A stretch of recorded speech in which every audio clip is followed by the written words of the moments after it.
សួស្តីបងប្អូនទាំងអស់គ្នាស្វាគមន៍មកកាន់ Channel ខ្សឹបអរូបនេះជាវីដេអូទី17របស់យើងដែលនិទានរឿងអរូបសម្រាប់បងប្អូនស្ដាប់កម្សាន្តថ្ងៃនេះមានដល់ទៅ6សាច់រឿងសម្រាប់បងប្អូនស្ដាប់ពេលអង្គុយធ្វើការពេលគេងឬពេលបើកបរធ្វើដំណើរតាមផ្លូវបើមានចំណុចខុសឆ្គងត្រង់កន្លែងណាបងប្អូនអាចបញ្ចេញមតិខាងក្រោមបានកុំភ្លេចចុច like និងជាវដើម្បីទទួលបានវីដេអូរាល់ថ្ងៃតោះកុំឲ្យខាតពេលយូរចូលមកកាន់សាច់រឿងទី1របស់យើងសុខាគឺជា content creator ម្នាក់ដែលល្បីខាងដើរថត live ផ្ទាល់នៅតាមផ្ទះបងចៅនិងកន្លែងដែលមានប្រវត្តិខ្មោចលងខ្លាំងដើម្បីទាក់ទាញ view និងការបោះ star ពីអ្នកទស្សនាយប់មួយគេបានសម្រេចចិត្តទៅ live នៅសាលារៀនចាស់មួយកន្លែងដែលត្រូវបានគេបិទចោលតាំងពីសម័យសង្គ្រាមដោយមានពាក្យចចាមអារាមថាអ្នកណាដែលចូលទៅទីនោះក្រោយម៉ោង12យប់នឹងមិនអាចរកផ្លូវចេញឃើញវិញឡើយសុខាចាប់ផ្ដើម live ដោយទឹកមុខអំនួតសួស្តីបងប្អូនយប់នេះខ្ញុំនៅម្នាក់ឯងក្នុងសាលាក្មួយឡងបើបងប្អូនចង់ឃើញខ្មោចសូមម្នាក់មួយ share និងម្នាក់មួយ like មកចំនួនអ្នកមើលកើនឡើងយ៉ាងលឿនដល់រាប់ម៉ឺននាក់ខណៈពេលដែលសុខាកំពុងដើរកាត់តាមដងផ្លូវងងឹតនៃអគារសិក្សាគេស្រាប់តែឃើញមតិយោបល់ប្លែកហូរចូលមកក្នុងទូរស័ព្ទសុខាងាកក្រោយបន្តិចមានមនុស្សឈរពីក្រោយឯងឈប់សិនហេតុអ្វីបានជាស្រមោលរបស់ឯងមានក្បាលពីររត់ទៅសុខានៅក្នុង live ឃើញដៃខ្មៅកំពុងលូកមកជិតកឯងហើយសុខា search រួចគិតថាអ្នកមើលចង់តែបន្លាយគេប៉ុណ្ណោះប៉ុន្តែនៅពេលដែលគេងាកកាមេរ៉ាទៅមើលក្នុងកញ្ចក់បង្អោយគេស្រាប់តែឃើញរូបភាពខ្លួនឯងនៅក្នុងទូរស័ព្ទខកពីអ្វីដែលគេឃើញដោយភ្នែកទទេចំហនៅក្នុងកាមេរ៉ា live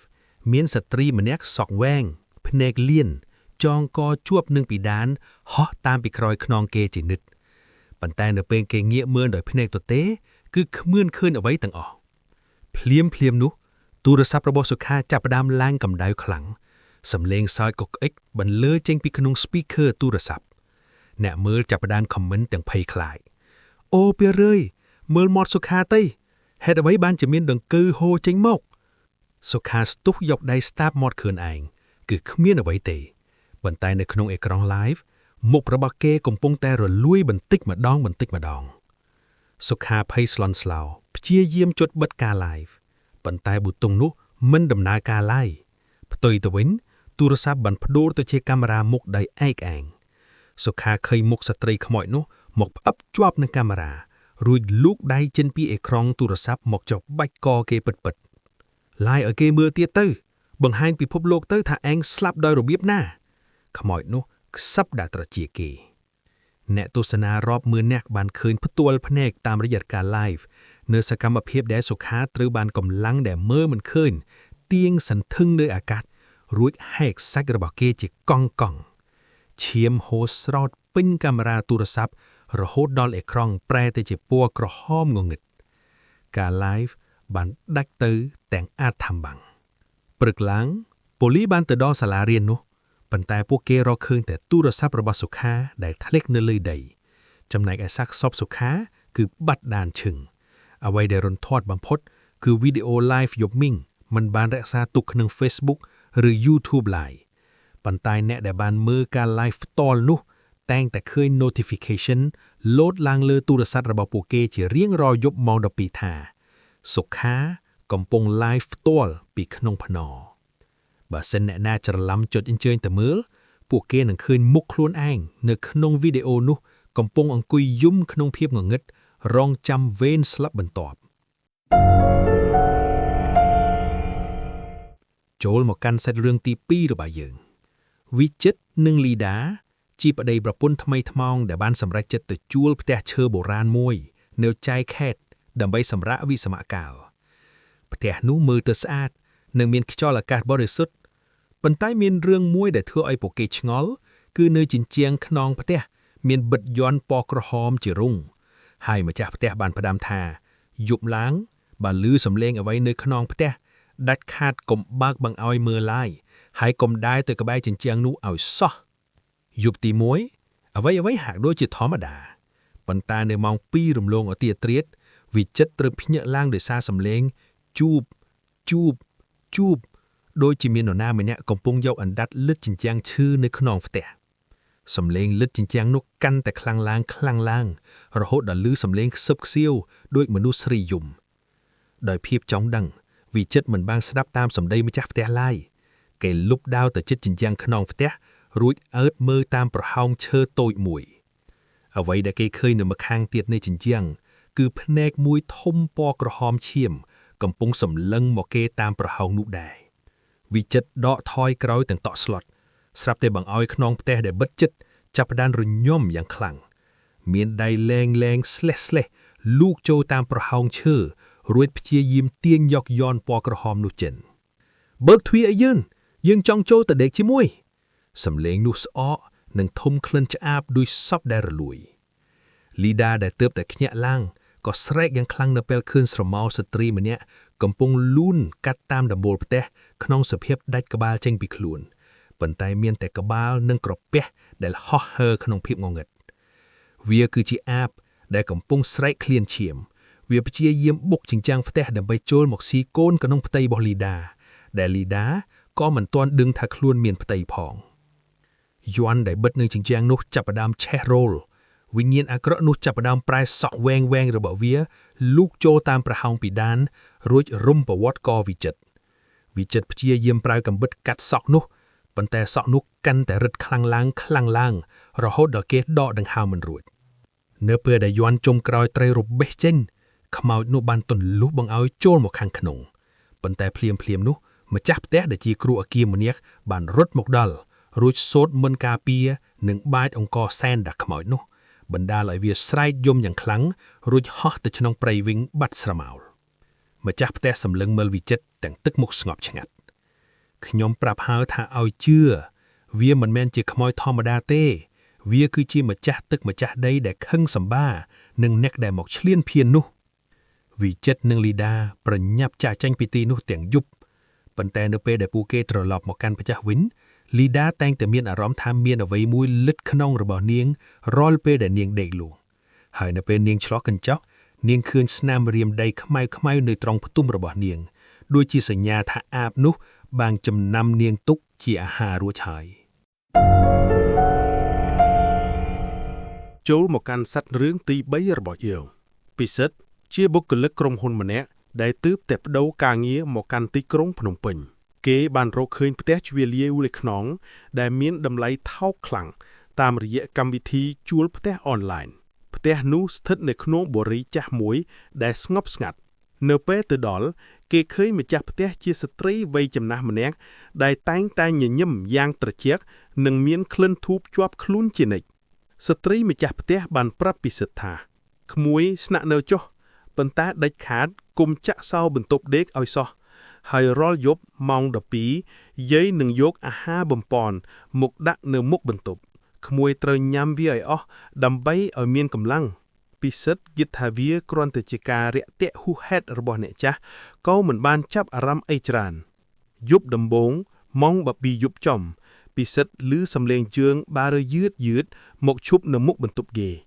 រួចឮសំឡេងដាក់ចានលើការ៉ូគេងើបទៅបើកបន្ទប់មើលឃើញចានស៊ុបមួយដែលមានពណ៌ខ្មៅងងឹតនិងធំក្លិនឆ្អាបខ្លាំងមហិមាគេមិនហ៊ានញ៉ាំទេក៏យកស៊ុបនោះទៅចាក់ចោលក្នុងបង្គន់ប៉ុន្តែភ្លាមនោះគេស្រាប់តែឮសំឡេងខ្សឹបចេញពីក្នុងបង្គន់ថាហេតុអ្វីមិនញ៉ាំរបស់ល្អណាស់ណាសាច់ស្រស់ពិសិដ្ឋភ័យញ័រពេញខ្លួនគេប្រញាប់ចូលមកក្នុងបន្ទប់វិញស្រាប់តែគេក្រឡេកឃើញថានៅលើជញ្ជាំងផ្ទះដេកដែលមានបិទរូបភាពលម្អស្រាប់តែមានឈាមជ្រាបចេញមកតាមចន្លោះរូបភាពទាំងនោះគេហែករូបភាពនោះចេញក៏ឃើញថាជញ្ជាំងផ្ទះទាំងមូលត្រូវបានគេយកសក់មនុស្សមកត្បាញលាយឡំជាមួយស៊ីម៉ង់ដោយភាពតក់ស្លុតពិសិដ្ឋសម្រេចចិត្តចាក់សោបន្ទប់ដើម្បីសុវត្ថិភាពទោះបីយាយម្ចាស់ផ្ទះហាមក៏ដោយភ្លាមនោះសំឡេងគោះទ្វារចាប់ផ្ដើមបន្លឺឡើងយ៉ាងខ្លាំងសំឡេងយាយម្ចាស់ផ្ទះប្រែជាគ្រើមដូចសត្វសាហាវក្មេងមិនស្ដាប់បង្គាប់បើឯងមិនស៊ីអាហារដែលយើងឲ្យយើងនឹងស៊ីឯងជំនួសវិញ ពិសិដ្ឋមើលតាមប្រហោងសោគេឃើញយាយម្ចាស់ផ្ទះមិនមែនជាមនុស្សទេប៉ុន្តែគឺជាសាកសពដែលរលួយពាក់កណ្ដាលមុខនិងកំពុងហែកមាត់ខ្លួនឯងឲ្យធំដើម្បីលេបត្របាក់ទ្វារបន្ទប់នៅក្នុងផ្ទះទាំងមូលស្រាប់តែលេចចេញនៅព្រលឹងមនុស្សជាច្រើនដែលស្លេកស្លាំងដេកនៅតាមកម្រាលឥដ្ឋពួកគេគឺជាអ្នកជួលផ្ទះមុនដែលត្រូវយាយនោះសម្លាប់យកសាច់ធ្វើស៊ុបពិសិដ្ឋព្យាយាមរត់ទៅរកបង្អោញប៉ុន្តែបង្អោញទាំងអស់ត្រូវបានគេដំឡោះដែកគោលជាប់យ៉ាងណែនយាយខ្មោចនោះបានទម្លុះទ្វារចូលមករួចលូកដៃដែលវែងដោយមែកឈើមកចាប់ជើងពិសិដ្ឋសម្រែករបស់ពិសិដ្ឋបានបាត់ទៅក្នុងភាពងងឹតព្រឹកឡើងផ្ទះនោះមើលទៅស្អាតបាតនិងធម្មតាវិញយាយម្ចាស់ផ្ទះបានដើរមកបោសសម្អាតមុខផ្ទះទាំងញញឹមបិទមាត់មិនជិតនាងបានដកទូរស័ព្ទមកឆែកមើលកម្មវិធីជួលផ្ទះរួចចុចអាប់ដេតស្ថានភាពផ្ទះបន្ទប់ទំនេរសម្រាប់អ្នកជួលថ្មីតម្លៃថោកសម្រម្យប្រសិនបើអ្នកឃើញផ្ទះជួលណាដែលតម្លៃថោកខុសធម្មតាហើយម្ចាស់ផ្ទះចិត្តល្អពេកចូលប្រយ័ត្នព្រោះអ្នកអាចនឹងក្លាយជាអាហារបំពន់សម្រាប់យប់បន្ទាប់ចូលមកកាន់សេចរឿងទី4របស់យើងនៅវិទ្យាល័យមួយដែលមានអាយុកាលរាប់សិបឆ្នាំមានអគារសិក្សាមួយខ្នងដែលគេបិទចោលមិនឲ្យសិស្សទៅជិតឡើយតុលានិងមិត្តភក្តិពីរនាក់ទៀតគឺវីរៈនិងសុខាបានភ្នាល់គ្នាចូលទៅក្នុងអគារនោះនៅម៉ោង 12 យប់ដើម្បីលេងល្បែងហៅវិញ្ញាណគ្រូយាមដែលល្បីថាធ្លាប់ស្លាប់ដោយអយុត្តិធម៌នៅក្នុងបន្ទប់បណ្ណាល័យពួកគេបានរៀបចំទៀនពណ៌ស3ដាមនិងក្រញ្ចក់មួយរួចអង្គុយជុំគ្នាផ្ងាមុខដាច់គ្នាតាមច្បាប់របស់ល្បែងនេះដាច់ខាតកុំសម្លឹងមើលក្រញ្ចក់ឲ្យសោះប្រសិនបើទៀនមិនទាន់រលត់ដោយឯងខណៈពេលដែលពួកគេកំពុងសូត្រមន្តហៅវិញ្ញាណស្រាប់តែសំឡេងកណ្ដឹងសាលាបន្លឺឡើងវាគឺជាសំឡេងកណ្ដឹងដែលគេឈប់ប្រារាប់ឆ្នាំមកហើយភ្លាមនោះខ្យល់ត្រជាក់ស្រេបបានបោះមកពន្លត់ទៀនរបស់វីរៈនិងសុខាបន្សល់ទុកតែទៀនរបស់តុលាម្នាក់ឯងដែលនៅភ្លឺវីរៈដែលជាមនុស្សចិត្តក្តៅបានលិបសម្លឹងមើលទៅក្នុងក្រញ្ចក់គេស្រែកឡើងទាំងតក់ស្លុតព្រោះនៅក្នុងក្រញ្ចក់គេមិនឃើញមុខមិត្តភក្តិគេឡើយគេឃើញតែបុរសម្នាក់ដែលមុខរលួយពាក់ឯកសន្តានគ្រូយាមឈរនៅពីក្រោយខ្នងរបស់ពួកគេម្នាក់ម៉ោងសិក្សាទី9ចាប់ផ្ដើមហើយក្មេងៗដែលមិនស្ដាប់បង្គាប់សំឡេងគ្រឿមបន្លឺឡើងពីជ្រុងងងឹតនៃបន្ទប់សុខាព្យាយាមរត់ទៅមុខបន្ទាប់ប៉ុន្តែទ្វារបណ្ណាល័យបានប្រែជាជញ្ជាំងឥដ្ឋដ៏រឹងមាំតូឡាព្យាយាមកាន់ទៀនឲ្យជាប់ប៉ុន្តែដៃរបស់គេត្រូវបានកម្លាំងដែលមើលមិនឃើញទាញទៅម្ខាងវិញ្ញាណគ្រូយាមនោះបានដើរមកជិតដៃរបស់គេកាន់បន្ទាត់លែងមួយដែលជោកដ៏ឈាមគេបានវាយទៅលើក្បាលរបស់វីរៈយ៉ាងខ្លាំងរហូតដល់វីរៈដួលសន្លប់ក្នុងធ្លុកឈាមតុលានិងសុខារត់ឃ្លិចទៅពួននៅក្រោមតុបណ្ណាល័យពួកគេឮសំឡេងជើងអូសយឺតខ្មោចគ្រូយាមនោះបានដើរមកឈប់នៅមុខតុដែលពួកគេពួនរួចអោនមុខនប់មកក្រោមតើអ្នកណានៅកន្លែងនេះខ្លះដល់ម៉ោងដកហូបពិន្ទុជីវិតហើយព្រឹកឡើងសន្តិសុខសាលាបានរកឃើញតែតុលាម្នាក់ឯងដែលអង្គុយយំម្នាក់ឯងនៅកណ្ដាលទីធ្លីសាលាប៉ុន្តែភ្នែករបស់គេឡើងបាយសស្លេកនិងបាត់បង់ស្មារតីទាំងស្រុងចំណែកឯវីរៈនិងសុខាគឺបាត់ឈឹងមិនមានដានឡើយប៉ុន្តែអ្វីដែលរន្ធត់បំផុតនោះគឺរាល់ពេលដែលសិស្សដទៃទៀតដើរកាត់អគារចាស់នោះនៅពេលល្ងាចពួកគេតែងតែឃើញរូបរាងវីរៈនិងសុខាស្លៀកពាក់ឯកសន្តានសិទ្ធិឈរនៅមាត់បង្អោញជាន់ទី3ទាំងទឹកមុខស្លេកស្លាំងហើយនៅលើក្តារខៀននៃបន្ទប់នោះមានសរសេរអក្សរឈាមថាសូមស្វាគមន៍មកកាន់ម៉ោងសិក្សាទី9កុំភ្លេចមកឲ្យទាន់ម៉ោងចូលមកកាន់សាច់រឿងទី5របស់យើងសុភីគឺជាអ្នកលក់ផលិតផលថែរក្សាសម្រស់តាមអនឡាញម្នាក់ដែលកំពុងតែធ្លាក់កូដយ៉ាងខ្លាំងដោយសារចង់ឲ្យផលិតផលរបស់ខ្លួនលក់ដាច់និងចង់ឲ្យខ្លួនឯងមានសម្រស់ស្អាតប្លែកសុភីបានទៅរកគ្រូអាគមម្នាក់ដើម្បីសុំរបស់ស័ក្តិសិទ្ធិគ្រូនោះបានហុចដបម្សៅតូចមួយឲ្យនាងរួចផ្ដាំថាម្សៅនេះធ្វើពីឆ្អឹងខ្មោចស្រីដែលស្លាប់ទាំងពោះធំក្មួយឯងយកទៅលាបមុខចុះវានឹងធ្វើឲ្យក្មួយស្អាតដូចទេពអប្សរប៉ុន្តែដាច់ខាតកុំឲ្យម្សៅនេះត្រូវពន្លឺព្រះអាទិត្យឲ្យសោះ ហើយរាល់យប់ថ្ងៃសិលក្មួយត្រូវសូត្រមន្តហៅម្ចាស់ឆ្អឹងមកស៊ីបាយជាមួយបន្ទាប់ពីប្រើម្សៅនោះសូភីពិតជាប្រាយជាស្អាតខ្លាំងមែនទែនភ្នែករបស់នាងកាន់តែមុតស្បែកសលលោងដូចផ្កាឈូកការឡាយលក់ដូររបស់នាងមានអ្នកមើលរាប់សែននាក់លុយកាក់ហូរចូលដូចទឹកប៉ុន្តែសូភីចាប់ផ្ដើមមានអារម្មណ៍ថាស្បែកមុខរបស់នាងចាប់ផ្ដើមត្រជាក់ស្រាបនិងធំក្លិនឆ្អាបតិចៗជានិច្ចយប់ថ្ងៃសិលមួយសូភីរវល់តែរាប់លុយដែលបានមកពីការលក់ដូររហូតដល់ភ្លេចសូត្រមន្តហៅវិញ្ញាណម្ចាស់ឆ្អឹងមកស៊ីបាយនៅពាក់កណ្ដាលអាធ្រាត្រខណៈពេលដែលនាងកំពុងដេកលក់នាងស្រាប់តែមានអារម្មណ៍ថាមានអ្វីម្យ៉ាងកំពុងលិតមុខរបស់នាងភ្ញាក់ព្រឺតរួចរត់ទៅឆ្លុះកញ្ចក់អ្វីដែលនាងឃើញក្នុងកញ្ចក់ធ្វើឲ្យនាងស្រែកស្ទើរដាច់ខ្យល់មុខដែលធ្លាប់តែស្អាតដោយទេពអប្សរឥឡូវនេះបានប្រែជារលួយបន្តិចម្ដងម្សៅដែលនាងលាបកំពុងតែប្រែជាដង្កូវតូចកំពុងចោះស៊ីសាច់មុខរបស់នាងនៅក្នុងកញ្ចក់នាងឃើញស្ត្រីម្នាក់ពោះធំសក់វែងអន្លាយឈរពីក្រោយនាងរួចយកដៃដែលសល់តែឆ្អឹងមកស្ទាបមុខនាងយឺតឯងស្អាតដោយសារសាច់យើងឥឡូវដល់ពេលដែលយើងត្រូវយកសាច់ឯងមកសងវិញហើយខ្មោចនោះនិយាយទាំងសំឡេងសើចកុកអិចសូភីព្យាយាមយកទឹកមកលាងមុខប៉ុន្តែទឹកនោះបែរជាប្រែជាឈាមទៅវិញនាងកាន់តែលាងស្បែកមុខរបស់នាងកាន់តែរបេះចេញមកក្រៃជារយៈនាងព្យាយាមរត់ចេញពីបន្ទប់ប៉ុន្តែជើងរបស់នាងត្រូវបានខ្មោចនោះទាញជាប់ខ្មោចស្ត្រីពោះធំនោះបានលូនមកលើខ្លួនសូភីរួចហែកមាត់របស់វាឲ្យធំដើម្បីបឺតយកព្រលឹងនិងសម្រស់របស់សូភីត្រឡប់ទៅវិញព្រឹកឡើងមិត្តភ័ក្តិរបស់សូភីបានមកដាស់នាងដល់ផ្ទះព្រោះឃើញនាងមិនឡាងឡាយលក់ដូរនៅពេលពួកគេទម្លុះទ្វារចូលទៅពួកគេរកឃើញសូភីដេកស្លាប់នៅមុខកញ្ចក់សាកសពរបស់នាងមានសភាពគួរឲ្យរន្ធត់បំផុតមុខមាត់របស់នាងត្រូវបានបកស្បែកចេញអស់ឃើញតែសាច់ដុំនិងឆ្អឹងខណៈដែលនៅក្នុងដៃរបស់នាងនៅតែកាន់ដបម្សៅនោះជាប់ជាប៉ូលីសបានយកដបម្សៅនោះទៅពិនិត្យរួចរកឃើញថាវាពិតជាធ្វើពីផ្អែកឆ្អឹងមនុស្សមែនចាប់តាំងពីពេលនោះមកហាងរបស់សូភីបានបិទចោលទៅប៉ុន្តែអ្នកជិតខាងតែងតែឃើញស្រមោលស្ត្រីម្នាក់អង្គុយឆ្លក់កញ្ចក់និងឮសំឡេងសិតសក់ចេញពីក្នុងផ្ទះនោះរាល់យប់ហើយបើសិនអ្នកណាលបមើលតាមប្រហោងទ្វារមួយពួកគេនឹងឃើញស្ត្រីម្នាក់ដែលគ្មានស្បែកមុខកំពុងញញឹមដាក់ពួកគេទាំងរុនធត់ចូលមកកាន់សាច់រឿងទី6របស់យើងវណ្ណៈគឺជាអ្នកបើកបរឡានដឹកឥដ្ឋម្នាក់ដែលត្រូវធ្វើដំណើរឆ្លងកាត់ស្ពានមួយកន្លែងរៀងរាល់យប់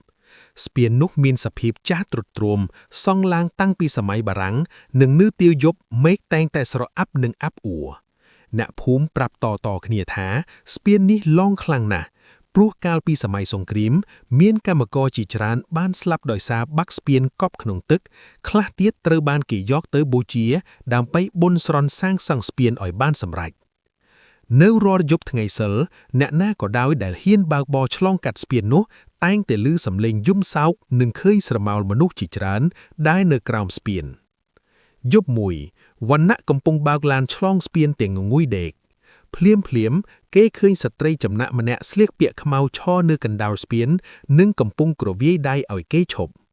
វណ្ណៈគិតថាគាត់ជាអ្នកភូមិដែលអស់សាំងឡានក៏ឈប់ឲ្យគាត់ឡើងជិះស្ត្រីចំណាក់នោះឡើងមកអង្គុយនៅកៅអីខាងមុខរួចសម្លឹងទៅលើវណ្ណៈដោយទឹកមុខស្លេកស្លាំងក្មួយអើយខ្ញុំចង់ទៅវត្តឯណែស្ពានតែខ្ញុំដើរលេងរួចហើយវណ្ណៈមានអារម្មណ៍ត្រជាក់ស្រែបនៅពេលដែលគាត់ឡើងមកអង្គុយព្រោះទោះបីមេឃត្រជាក់ក៏ដោយក្លិនសពដែលធំចេញពីគាត់គឺខ្លាំងមហាសាលវណ្ណៈព្យាយាមនិយាយលេងជាមួយគាត់ដើម្បីបំបត្តិការភ័យខ្លាចប៉ុន្តែស្ត្រីនោះមិនឆ្លើយតបឡើយគឺអង្គុយស្ងៀមភ្នែកសម្លឹងភ្លើមុខនៅពេលឡានជិះដល់ពាក់កណ្ដាលស្ពានស្រាប់តែមានសំឡេងក្មេងយំយ៉ាងខ្លាំងចេញពីក្រោមស្ពានវណ្ណៈមើលទៅក្រោមឃើញក្មេងតូចជាច្រើនកំពុងលូកដៃឡើងមកលើស្ពានរួចព្យាយាមទាញឡានរបស់គេឲ្យធ្លាក់ទៅក្នុងទឹកស្ត្រីចំណាស់នោះងាកមករកវណ្ណៈរួចញញឹមដោយត្រចៀកថាពួកគេឃ្លានណាស់ពួកគេចង់បានញាក់ទៅធ្វើជាមិត្តជាមួយខ្មោចផ្សេងទៀតដែលបានស្លាប់នៅទីនោះភ្លាមមុខមាត់របស់ស្ត្រីចំណាស់នោះបានប្រែជាគួរឲ្យរន្ធត់ ភ្នែករបស់គាត់លៀនចេញមកក្រៅសាច់មុខរលួយនិងមាត់របស់គាត់ហែកធំរហូតដល់ឃើញសាច់ឆ្កើមគាត់លូកដៃដែលពេញទៅដោយដង្កូវមកចាប់ចង្កូតរបស់វណ្ណៈរួចបង្វិលវាទៅម្ខាង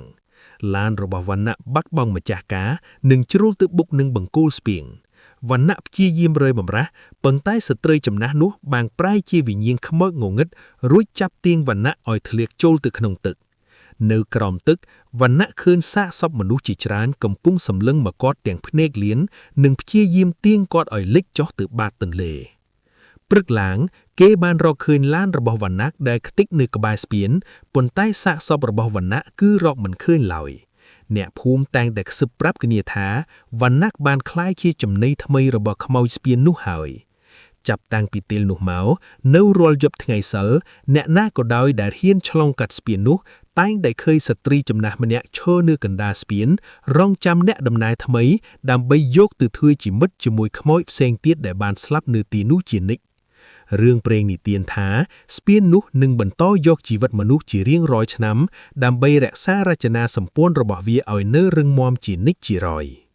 សាច់រឿងរបស់យើងថ្ងៃនេះមានតែប៉ុណ្្នឹងសម្រាប់ថ្ងៃនេះអរគុណដល់បងប្អូនដែលបានតាមដានស្ដាប់ពីដើមរហូតដល់ចប់ជួបគ្នានៅវីដេអូថ្ងៃស្អែកសូមអរគុណសូមជម្រាបលា